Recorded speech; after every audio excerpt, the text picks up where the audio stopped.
নমস্কার দর্শক বন্ধুরা, এই মুহূর্তের সবথেকে গুরুত্বপূর্ণ খবর, গ্রেপ্তার অভিষেক বন্দ্যোপাধ্যায়ের ডান হাত। ৮৬ দিন ধরে পুলিশকে ফাঁকি, কিন্তু শেষ পর্যন্ত শেষ রক্ষা হলো না।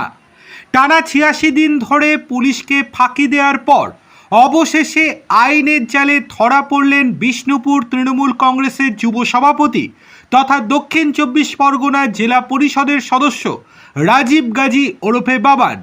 ডায়মন্ড হারবারের সাংসদ অভিষেক বন্দ্যোপাধ্যায়ের ফ্ল্যাগশিপ জনকল্যাণমূলক কর্মসূচি সেবাশ্রয় প্রকল্পে বড়সড় আর্থিক কারচুপি, দুর্নীতি এবং এলাকা জুড়ে তোলাবাজির গুরুতর অভিযোগে মঙ্গলবার গভীর রাতে পুলিশি অভিযানে তিনি গ্রেপ্তার হন। পুলিশ সূত্রের খবর, গত ১১ই মে থেকে এলাকা ছেড়ে চম্পট দিয়েছিলেন শাসক দলের এই প্রভাবশালী যুব নেতা। তদন্তকারীদের নজর এড়াতে এবং গ্রেপ্তার এড়িয়ে চলতে তিনি এক নিকট আত্মীয়ের বাড়িতে আস্তানা গেড়েছিলেন। দীর্ঘদিন ধরে তার গতিবিধির ওপর নজর রাখছিলেন তদন্তকারীরা। অবশেষে গোপন সূত্রে প্রাপ্ত তথ্যের ভিত্তিতে ডায়মন্ড হারবার পুলিশ জেলার স্পেশাল অপারেশন টিম অর্থাৎ এসওটি এবং বিষ্ণুপুর থানার যৌথ বাহিনী মঙ্গলবার গভীর রাতে ওই বাড়িতে যৌথ অভিযান চালায় এবং বাবান গাজীকে হাতে নাতে গ্রেপ্তার করে।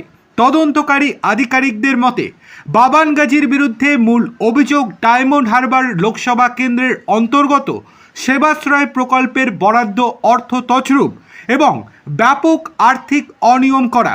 এছাড়া বিষ্ণুপুর ও সংলগ্ন এলাকা জুড়ে সিন্ডিকেট চালানো, স্থানীয় ব্যবসায়ীদের ভয় দেখিয়ে হুমকি প্রদান এবং নিয়মিত তোলাবাজি করার একাধিক সুনির্দিষ্ট অভিযোগ জমা পড়েছিল তার নামে।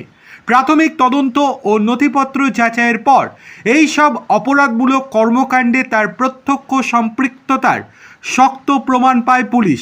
ধৃত তৃণমূল যুব নেতাকে আজই আলিপুর আদালতে পেশ করা হচ্ছে।